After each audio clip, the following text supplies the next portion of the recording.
हरि ओम तत्सत् श्रीमते रामचंद्राय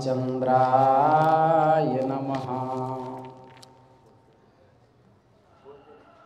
श्रीमते रामानंदाचार्याय नमः। श्रीमते मलूकदासाय नमः। सीतानाथ समारंभां श्रीरामानंदार्य मध्यमाम् अस्मदाचार्य पर्यन्तां वन्दे गुरुपरम्पराम्। रामाय रामभद्राय रामचंद्राय वेधसे रघुनाथाय नाथाय सीतायाः पतये नमः। अतुलित बलधामं स्वर्णशैलाभदेहं दनुजवनकृशानुं ज्ञानिनामग्रगण्यं सकलगुणनिधानं वानराणामधीशं रघुपतिप्रियभक्तं वातजातं नमामि। विश्वेशं माधवं धुण्ढिं दण्डपाणिं च भैरवं वन्दे काशीं गुहां गंगां भवानीं मणिकर्णिकाम्। श्रीराम जय जय राम। श्रीराम जय जय राम। सीताराम जय सीताराम। राधे श्याम जय राधे श्याम। जय रघुनंदन जय सिया राम। जानकी वल्लभ सीताराम। कमला विमला मिथिला धाम। अवध सरयू सीताराम। श्री राम जय जय राम। श्री राम जय जय राम। श्री वृंदावन बिहारी लाल की जय। नमः पार्वती पतये हर हर महादेव। अनंत कोटि ब्रह्मांड नायक सर्वैश्वर्य परात्पर परब्रह्म निखिल हेय प्रत्यनीक दिव्यानंत कल्याण गुणगण निलय भगवान श्री हरि की असीम अनुकंपा से हम आप सब इस घोर कलिकाल में मनुष्य जन्म धारण करने का सर्वश्रेष्ठ साधन सत्संग भगवान के निज धाम दिव्य इस काशी क्षेत्र अमुक्त वाराणसी में बैठ करके भगवान श्री सिद्धि विनायक की सन्निधि में सत्संग लाभ प्राप्त कर रहे हैं। हम लोग विचार कर रहे थे कि चाहे कितनों यत्न करे मृत्यु को कोई जीत नहीं सकता। यही कारण है कि राजर्षि परीक्षित ने अनेक उपाय गविजात के शाप से बचने के लिए किए। ऋषि श्रृंग के पुत्र के शाप से बचने के लिए अनेक उपाय किए।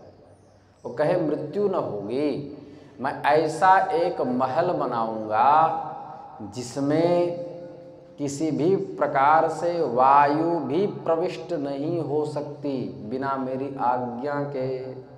मैं जिस वायु को कहूँगा वही अंदर प्रविष्ट हो सकती है, वही हो सकता है।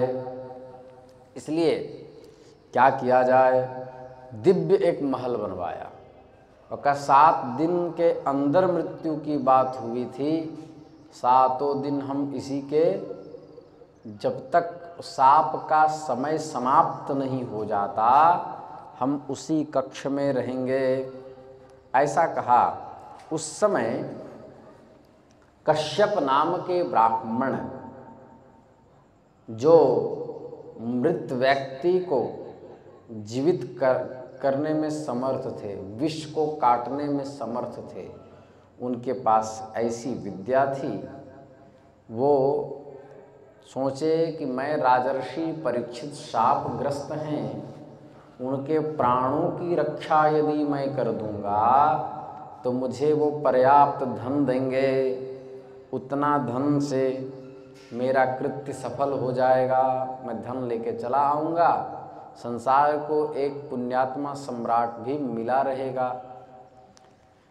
तो उसी समय रास्ते में तक्षक जी ने देखा उस कश्यप को और कश्यप नामक ब्राह्मण से कहा कि हे ब्राह्मण श्रेष्ठ, आप कहाँ जा रहे हैं?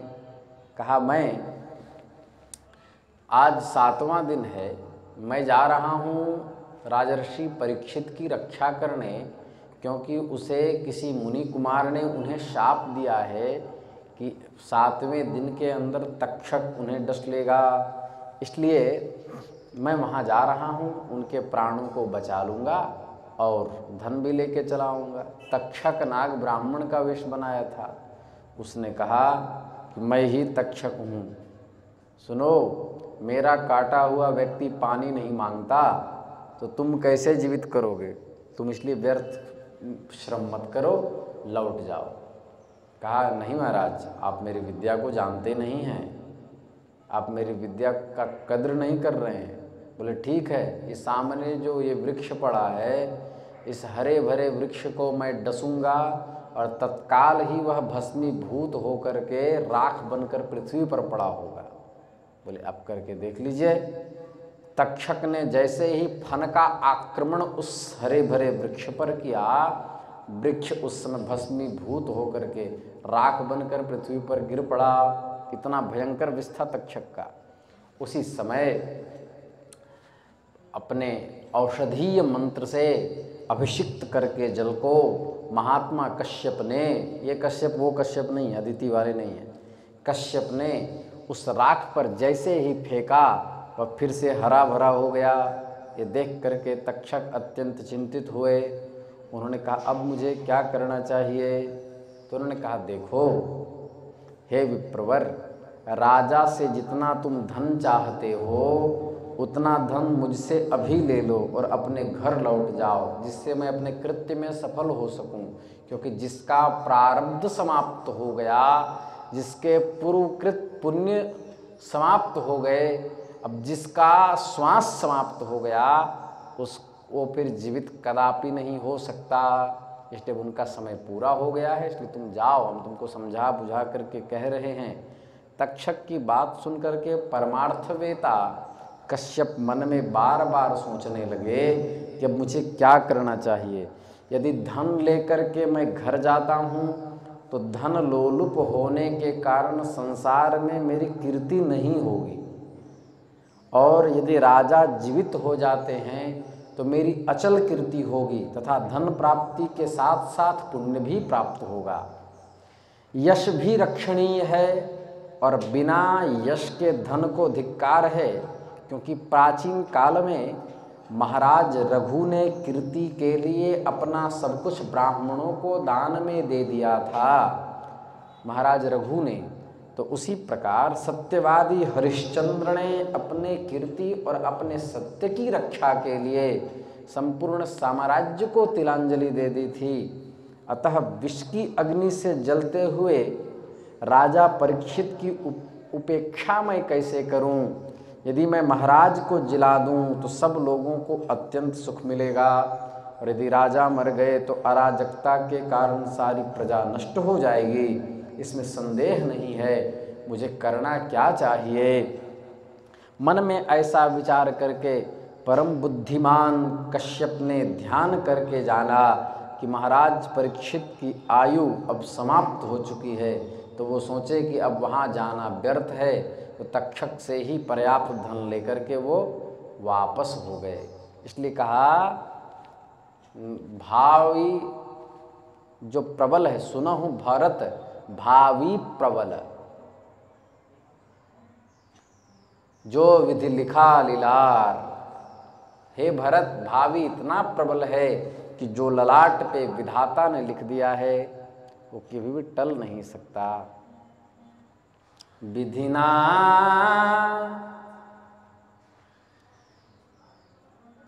चलिए आगे चलिए। तो क्या किया जाए?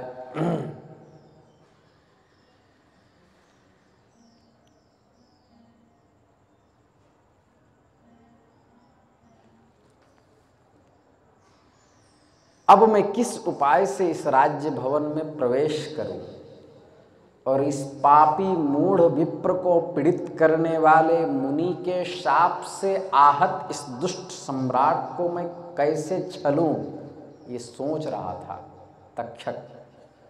और कहा कि पांडवानां कुले जातः कोपि नैतादृशो भवेत् तापसस्य गले येन मृतः सर्पो निवेशितः।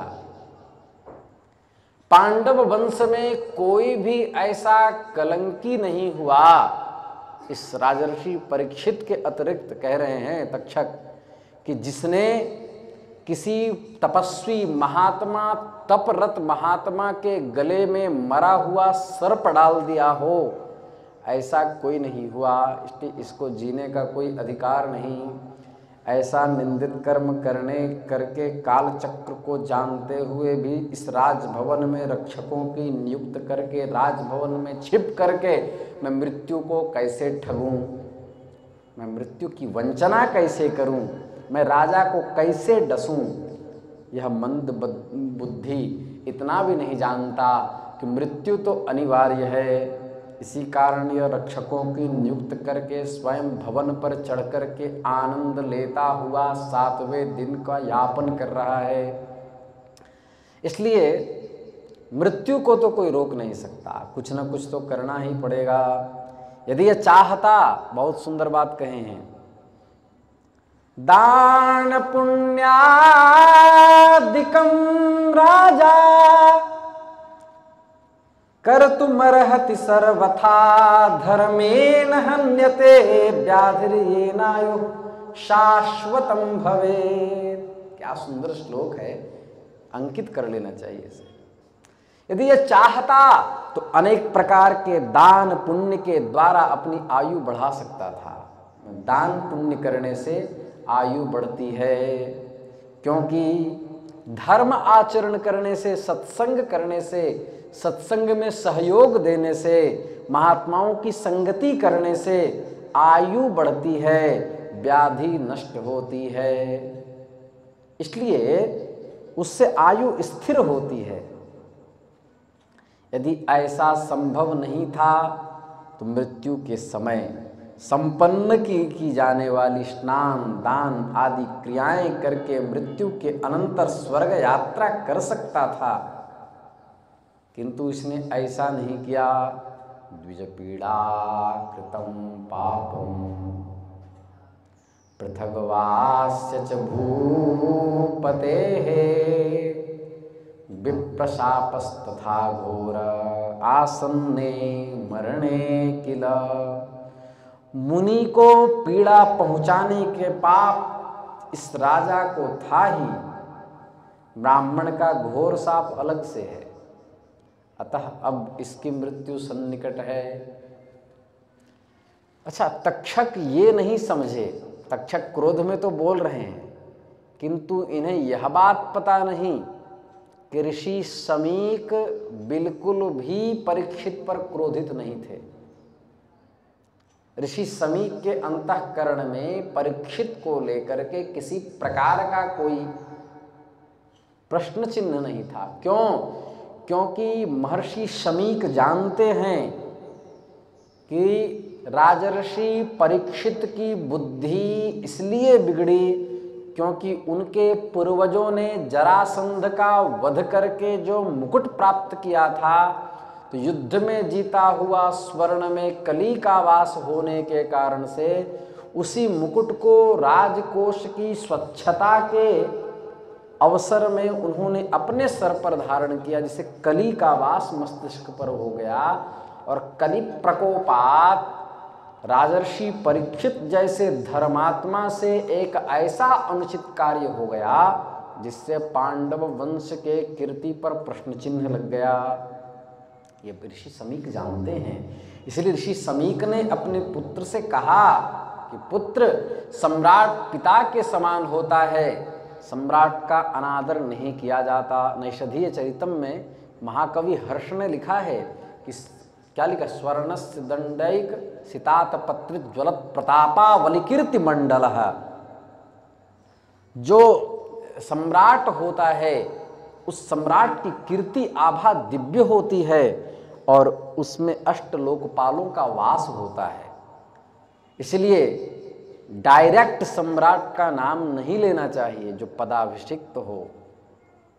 गुरुजनों की तरह सम्राट का भी नाम नहीं लिया जाता, उसमें माननीय आदि लगा करके लिया जाता है, क्योंकि उससे पुण्य की क्षति होती है, समझे। इसलिए कहे तुमने सम्राट पिता के तुल्य होता है, हम लोग उन्हीं के क्षेत्र में रहते हैं और वो अपने प्राणों को संकट में डाल करके हमारी रक्षा करते हैं, और तुमने उन्हें ही शाप दे दिया। पिताजी अब हम क्या करें? तो वो समीक जी ने कहा, अभिजात जा करके उनको ये बता तो अवश्य दो, ताकि वह परलोक के लिए कुछ उद्यम तो अवश्य कर लें, क्योंकि वो शापग्रस्त हो चुके हैं। तब ये बात तक्षक को पता नहीं है। तक्षक को लगा कि राजर्षि परीक्षित ने दुष्ट स्वभाववशात ऐसा किया, किंतु ऐसा नहीं है। जिनके कुल में श्री कृष्ण की अनन्य कृपा हो, जिनके पिता महात्मा अभिमन्यु रह चुके हों, जो स्वयं सुभद्रा के गर्भ से प्रकट हुए हों, ऐसे महापुरुष जिनके कुल में हों, जिनमें अर्जुन, नकुल, सहदेव, भीम, युधिष्ठिर जैसे धर्मात्मा रहते हों, जिनके संपूर्ण वंश पर श्री कृष्ण की अनुकंपा विद्यमान हो, उस कुल में उत्पन्न होने वाला व्यक्ति इस तरह के कार्य नहीं कर सकते। ये उनका प्रारब्ध ही उद्भावित हुआ था, ये तक्षक नहीं जानते। तक्षक ने अपने सैनिकों से कहा, मतलब उनके नाग आदि जो मित्र हैं, जो उनके अनुचर हैं, उनसे कहा कि तुम लोग जाओ और जा कर के अंदर प्रवेश करो, तुम्हारे साथ हम भी चले जाएंगे। जैसे नाव के साथ लोहे की कील भी तैर जाती है, उसी प्रकार ऐसे डालो तो क्या होगा। जय सिया राम। बोले तुम लोग ब्राह्मण का वेश बना के जाओ। तो वो लोग गए और जाकर कहा, आरुहामो वयम तत्र यत्र राजा परीक्षितः आशिभिर्वर्धयित्वैर्न दत्ताज्ञाः प्रव्रजामहे। भरतवंशी राजाओं के कुल में कभी भी द्वार रक्षक देखे नहीं गए। हे द्वारपालों, ऐसा कभी सुना नहीं गया कि तपस्वियों को सम्राट का दर्शन नहीं होता हो। जहाँ महाराज परीक्षित विद्यमान हैं वहाँ हम लोग जाएंगे, इसलिए हमें मिलना है और उन्हें आशीर्वाद देंगे, उनको दीर्घायुष्य का आशीष हम लोग देंगे। सूत जी कह रहे हैं, उन तपस्वियों का वचन सुन करके कहा, हे विप्रों, हमारे विचार से आज तो आप लोगों को दर्शन प्राप्त नहीं हो सकेगा। आप समस्त तपस्वी जन राजभवन में कल पधारें। हे मुनिश्रेष्ठ, विप्रशाप से भय से भयभीत होकर के राजा ने अपने महल में ब्राह्मणत्वावच्छिन्न जितने ब्राह्मण हैं उनके प्रवेश पर वर्जित कर रखा है, इसमें किसी प्रकार का संशय नहीं, इसलिए आप लोग परीक्षित के कक्ष में नहीं जा सकते।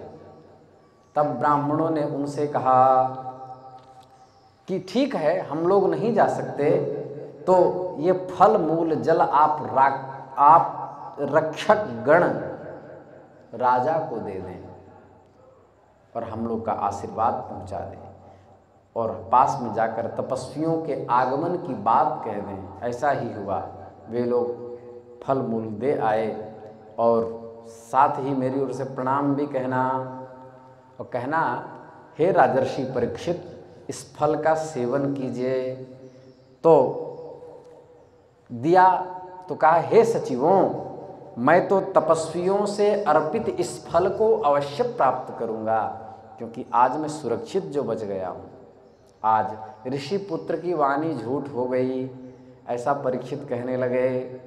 आप लोग इस फल को मुझे दीजिए। तो ऐसा है, आप लोग भी इन फलों का सेवन कीजिए।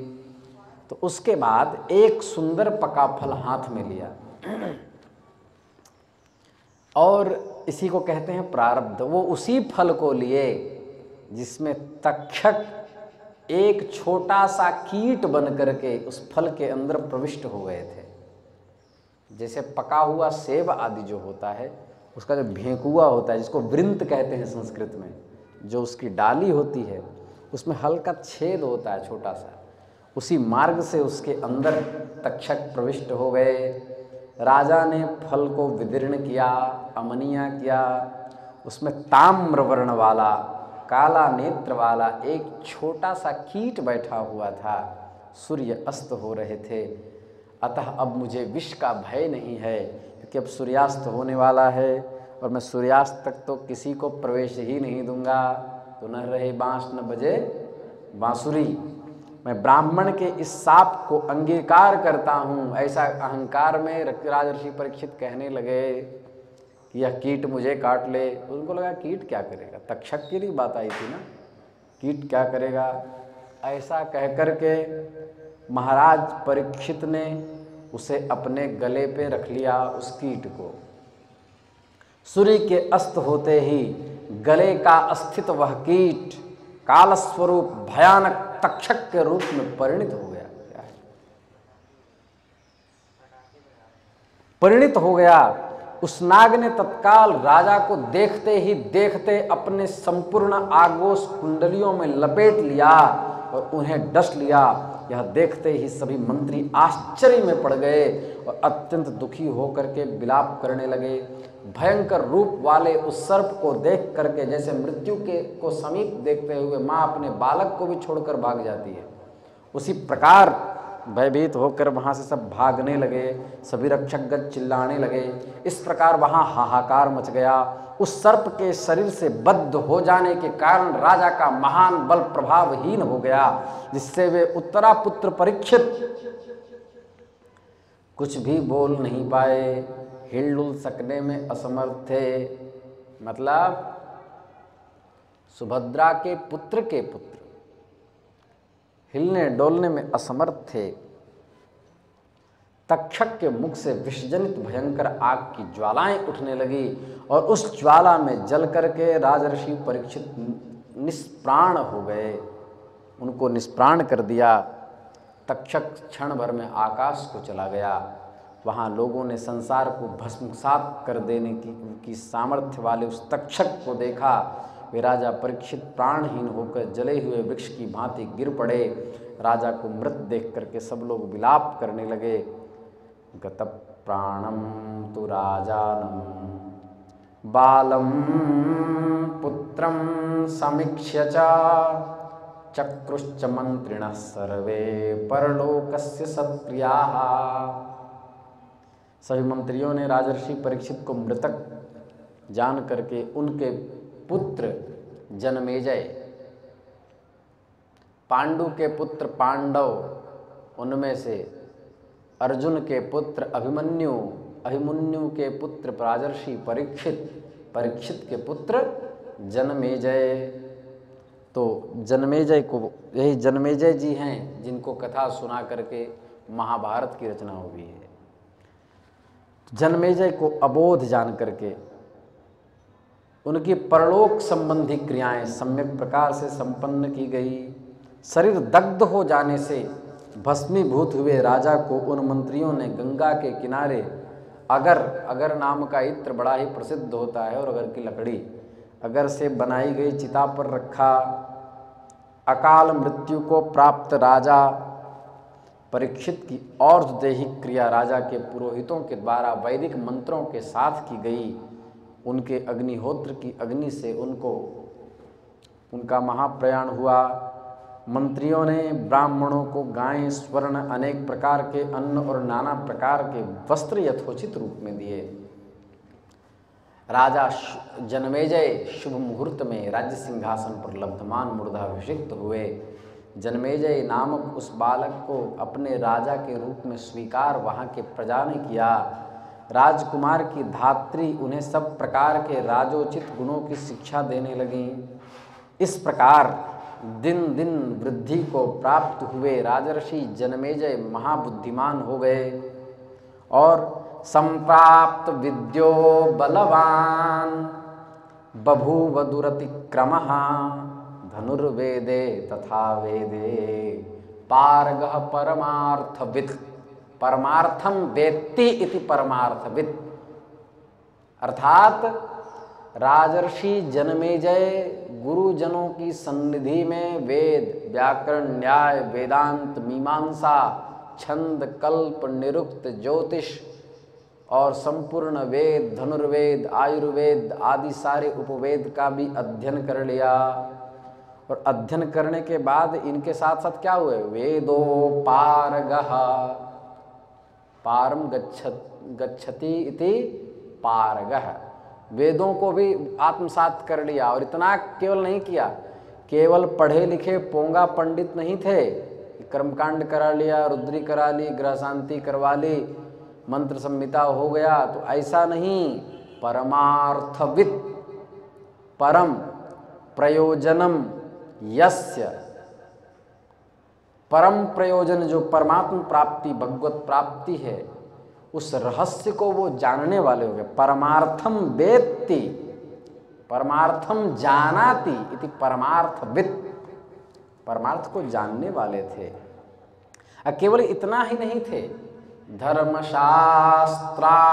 कुशलः, धर्मशास्त्र और उसके अर्थ में कुशल थे। धर्मशास्त्रार्थ कुशलः, और क्या थे राजर्षि जन्मेजय? सत्यवादी जितेंद्रिय, सत्य बोलते थे, सत्य बोलना उनका स्वभाव था। और जितेंद्रिय थे, इंद्रिय लोलुप नहीं थे। चकार राज्यम धर्मात्मा पुरा धर्मसुतो यथा, उन्होंने पूर्व में धर्मपुत्र राजर्षि युधिष्ठिर के भांति राज्य शासन किया। वाह! उसके बाद ऐसे राजर्षि परीक्षित, जिस प्रकार प्राचीन काल में,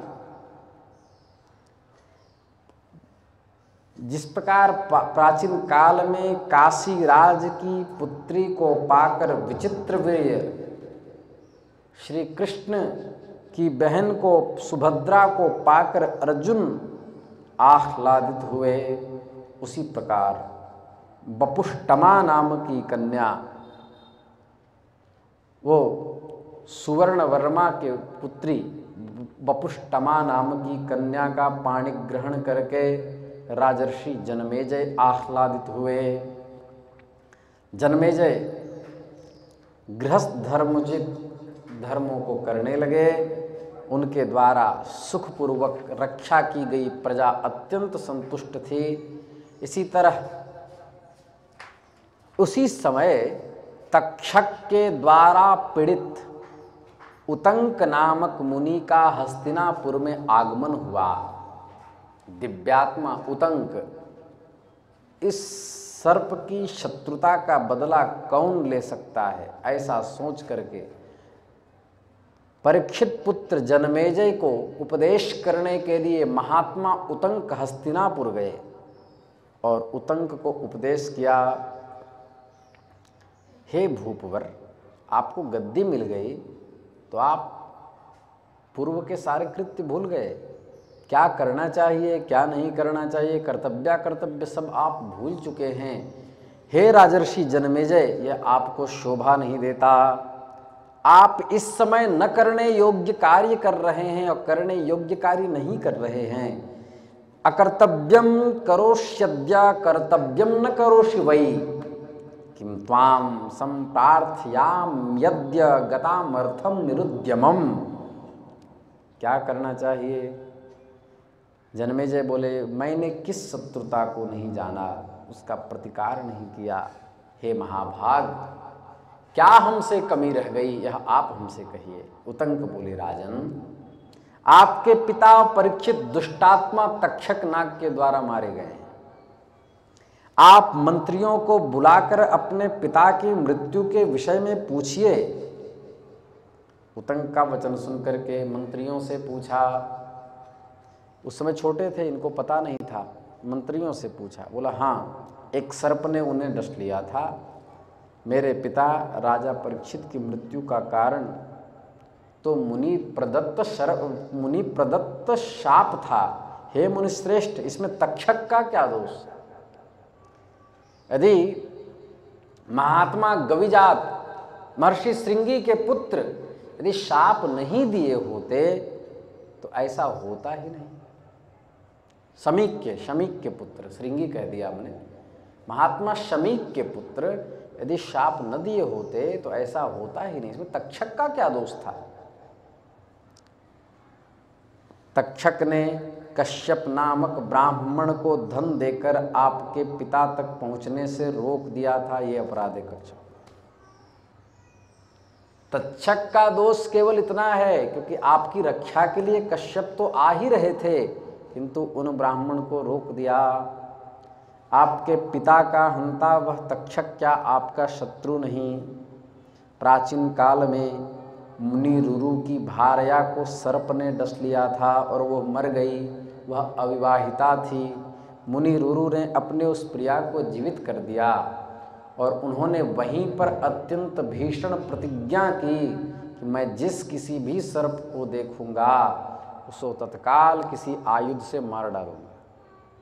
ये रुरु ने प्रतिज्ञा की थी। तो प्रमदवरा, उनकी जो पत्नी थी प्रमदवरा, जिनको सर्प ने डस लिया था, विवाह भी नहीं हुआ था, फिर महात्मा रुरु ने अपने आधे आयु देकर के उन्हें बचाया। हे राजन, इस प्रकार प्रतिज्ञा करके हाथ में अस्त्र शस्त्र लेते हुए रुरु सर्पों का वध करते हुए इतस्ततः परिभ्रमित होते रहते। एक बार उन्हें वन में एक बूढ़ा सर्प दिखाई दे, डुंडुभ सर्प, डुंडुभ जाति का सर्प। डुंडुभ को यहाँ की भाषा में कहते हैं बड़ुआ। बड़ुआ कहते हैं एक ऐसा सांप जो काटता नहीं, लाल मिट्टी की कलर का होता है, आप लोग जानते हैं उसको, यहाँ एक बार निकला भी था वो। डेढ़ा कहते हैं उसको, बड़ुआ हम लोग कहते हैं उसको संस्कृत में डुंडुभ कहते हैं। वो डुंडुभ जाति का सर्प। तो एक बूढ़ा सर्प दिखाई दिया, लाठी लेकर के रोषपूर्वक मारने के लिए उद्युत हुए। तब डुंडुभ ने कहा, हे विप्र, नापराध नोमिते विप्र, कस्मान माम विभंसि वै। हे विप्र, मैं, अच्छा क्या कहा डुंडुभ ने? रुरु से कहा, हे विप्र, मैं आपके प्रति कोई अपराध नहीं कर रहा हूं, तो फिर आप मुझे क्यों मार रहे हैं? कहते हैं कि व्यर्थ किसी के प्राण लेना घातक है। रुरु बोले, मेरी प्राण प्रिया भार्या को सर्प ने डस लिया था, उसकी मृत्यु हो गई थी। अतः हे सर्प, उसी समय दुखित होकर के मैंने प्रतिज्ञा कर ली थी कि हमको जो सांप दिखाई देगा मैं किसी भी तरह से उसके प्राण ले लूँगा। डुंडुभ ने कहा, ना हम दशामी तेन्ये वै ये दशंति भुजंगमाः शरीर समयोगेना नमाम हिंसितुम अर्हसि। कितनी सुंदर बात डुंडुभ ने कही। मैं किसी को काटता नहीं, जो सर्प काटते हैं वे दूसरे जाति के होते हैं, इसलिए सर्प सदृश शरीर होने के कारण मुझे तो आप मत मारिए। मनुष्य के समान उसकी सुंदर वाणी सुनकर रुरु ने पूछा, तुम कौन हो? तुम डुंडुभ योनि को कैसे प्राप्त हो गए? सर्प ने कहा, हे विप्र, पहले मैं ब्राह्मण था। मैं खगम नाम का मेरा एक ब्राह्मण मित्र था। वह धर्मात्माओं में श्रेष्ठ था, सत्यवादी था, जितेंद्रिय था।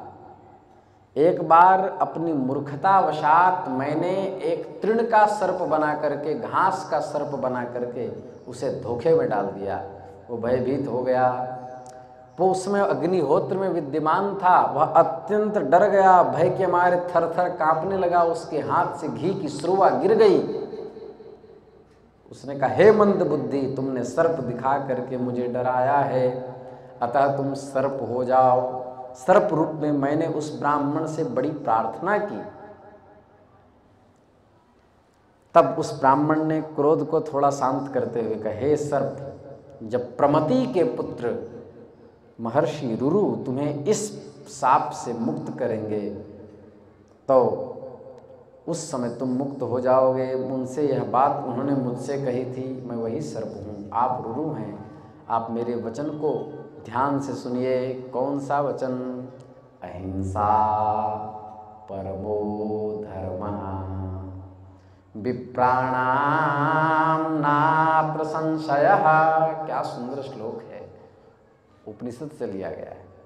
अहिंसा परमो धर्मः विप्राणाम नात्र संशयः दया सर्वज्ञ कर्तव्या, दया सर्वत्र कर्तव्या ब्राह्मणेन विजानता। हृदय को छू गया ये श्लोक। अहिंसा परम धर्म है, दया करना चाहिए। जहि घट दया तहाँ प्रभु आप, जहि घट दया तहाँ प्रभु आप। अपना सा दुख सबका जाने, ते के निकट नावे पाप।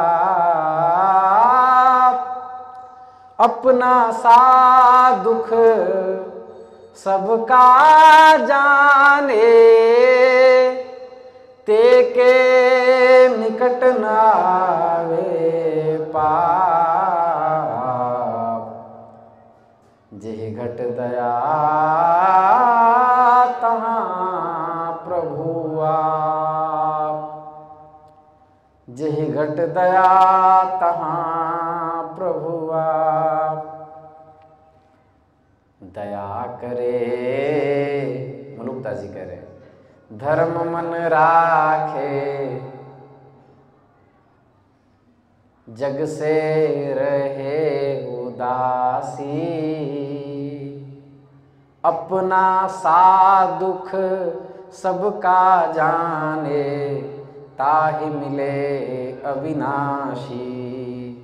सहे कुशब्द बादहु त्यागे, छाड़ें गर्व गुमाना।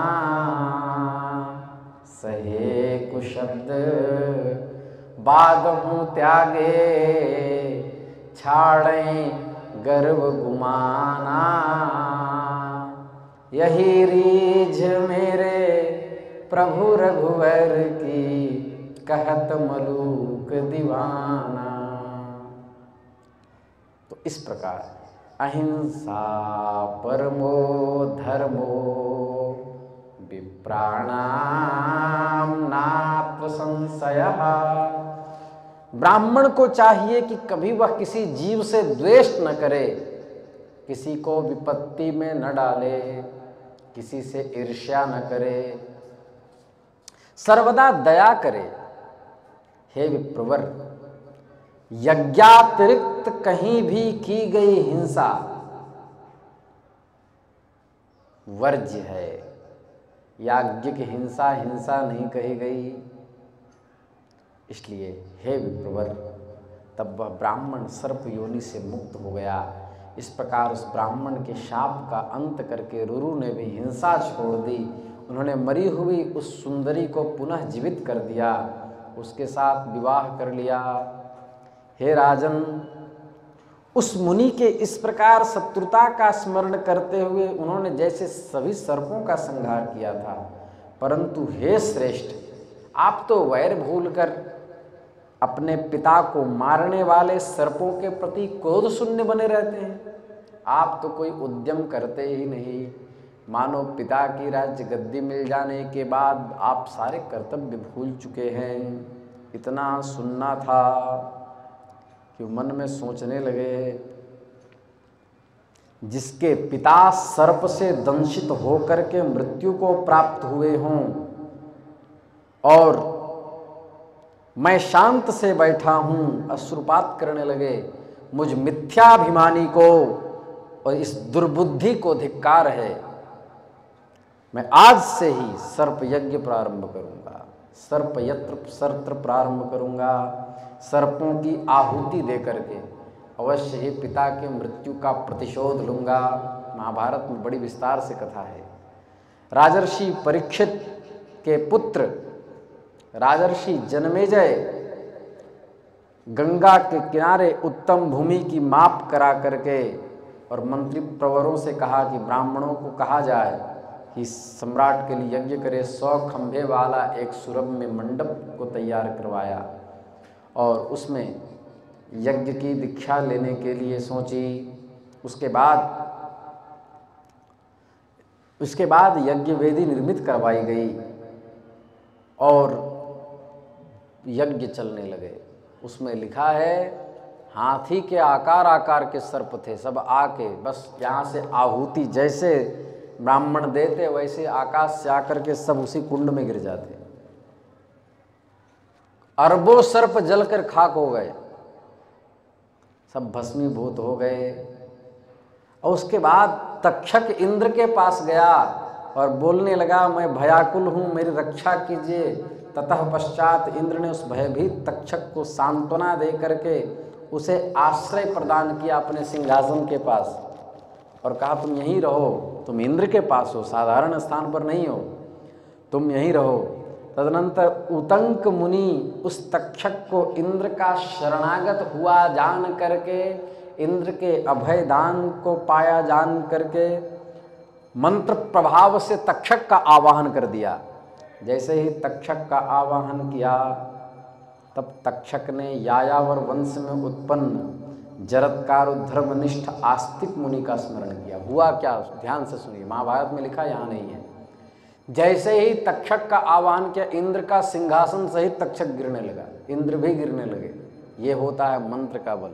मंत्र का आवाहन किया, जिस सिंहासन के नीचे वो बैठे थे वो सिंहासन सहित खिंचा चला आने लगा। इंद्र को लगा, अरे बाप रे बाप, ये तो हमको भी ले डूबेगा। तो कहा, भैया आप कहीं और देख लो, हमसे नहीं होगा, ये कैसा पावर है। ये मंत्र का प्रभाव था।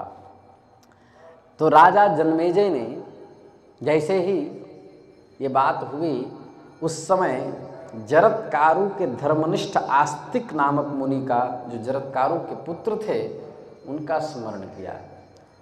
राजा जन्मेजय ने देखा वो आस्तिक मुनि, जब वहाँ पर यज्ञ सत्र चल रहा था, आस्तिक मुनि आकर के जरत्कारु की प्रशंसा करने लगे। राजा जन्मेजय ने उस बालक को, महान पंडित उस बालक को देख करके उनकी पूजा की। पूजा अर्चना के बाद मनोवांछित वर मांगने के लिए कहा गया। बोले, हे महाभाग, इस यज्ञ को समाप्त किया जाए। आस्तिक ने सर्प यज्ञ रोकनी चाहिए, कहा समाप्त किया जाए। ततः पश्चात कहा गया कि जब उस समय जैसे ही आस्तिक वहाँ पहुँचे और आकाश में जो सर्प आ रहे थे उनको अपनी योग गति से रोक दिया, आकाश में गिरने नहीं दिया। आस्तिक ने रक्षा की। और ये भी बात वहाँ आई है कि जिस प्रकार कोई यदि गृहस्थ या कोई वानप्रस्थ या कोई व्यक्ति यदि सर्प के बीच फंस जाए और आस्तिक का 3 बार नाम ले, वो सर्प चला जाएगा, कदाचित वो नहीं जाएगा तो उस सर्प के 100 टुकड़े हो जाएंगे उसके मस्तक के। महाभारत में लिखा है। वो वो सर्पों ने आस्तिक को आशीर्वाद दिया कि तुमने हमारे प्राणों की रक्षा की, हमारे समुदाय से कभी जहाँ तुम्हारा नाम लिया जाएगा वहाँ भय नहीं होगा। आगे की कथा हम कल करेंगे। श्री वृंदावन बिहारी लाल की जय। सीताराम सीताराम सीताराम जय सीताराम सीताराम सीताराम सीताराम जय सीताराम। जय रघुनंदन जय सिया राम, जानकी वल्लभ सीताराम सीताराम सीताराम सीताराम जय सीताराम। काशी विश्वनाथ भगवान की जय। जगद्गुरु यति चक्र चूड़ामणि श्री रामानंदाचार्य भगवान की जय। श्री स्वामी मलुकदास जी महाराज की जय। श्री पहाड़ी बाबा सरकार की जय। श्री भक्तमाली जी महाराज की जय। श्री सद्गुरुदेव भगवान की जय। नमः पार्वती पतये। हर हर महादेव।